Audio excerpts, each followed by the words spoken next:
Welcome to Bisathi. My name is Riya Pandey and I'm a business studies educator. And today I'm going to talk about types of companies. So there are three types of companies: private company, public company, and one-person company. So we'll discuss about the private company. So what is private company? According to Section 2, subsection 68 of the Indian Companies Act 2013.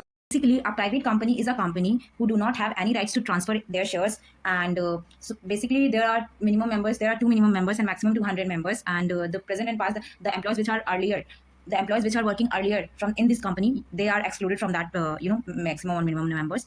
And you cannot ask to subscribe any securities from the general public. So that's all about the private company. And public company is a company which is not any company which is not private company is that company is called public company, and you need maximum 7 members. In private company you need 2 members, but in public company you need 7 members, minimum 7 members, and there is no maximum limit. You can hire you can hire 100, 200, 300. There is no restriction on that maximum number, and you can transfer your securities. Like we cannot transfer our shares in private company. So in public company you can invite general public also to subscribe your securities.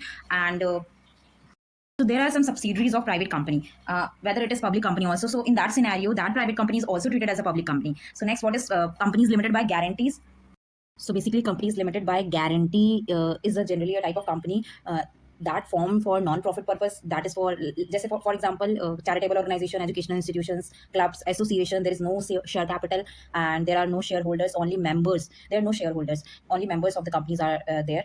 And guarantees by members agree to pay a fixed amount of money, and the amount is usually a very small 100,000. Non-profit organization basically, and the liability of the member is limited up to the amount they guarantee. And basically this is a type of NGOs and societies. And that's all. Registration, they don't. Companies limited by guarantee, no share capital, ownership, members are there, there is no shareholders, limited liability, limited to the guarantee amount, no profit distribution is there. Purpose, what is the main purpose of opening companies limited by guarantee? Non-profit, charitable, and social purpose. Okay, so companies limited by shares, they have their own shareholders. They raise money by issuing, companies limited by shares, they generally raise money by issuing shares to the investors. And the liability of the companies limited by shares, liability is limited to the unpaid amount of unpaid amount on their shares. Suppose you own a share worth rupees 10,000 and you paid already 8,000, and you are liable to pay 2,000. So you have to pay only 2,000. You are liable to pay only 2,000. It doesn't matter if a company is having huge debts. You don't have to pay it all. You have to pay only 2,000. So generally we form companies limited by shares for profit making, to earn profit and to distribute dividend to the shareholders. And companies limited by shares, they have a separate legal entity.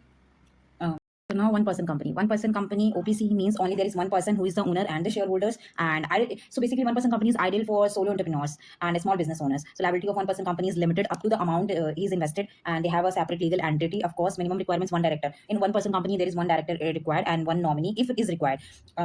In case of the owner dies or become incapable, so that one nominee can handle all the business. No minimum paid of capital is required. And you can turn the OPC must be converted into the private or a public company if turnover exceeds rupees 2 crore or paid of capital exceed rupees 50 lakh. Who can form a basically one-person company? Any natural person who is a citizen of India and resident of India can open a one-person company. So that's all for today, and thank you for watching this video. Stay tuned for the next video and do subscribe my channel so that you can see the video. To watch my content on a regular basis. And in next video we will discuss about the 10 privileges or benefits which a private company get over the public company. So thank you for watching this video. Stay tuned.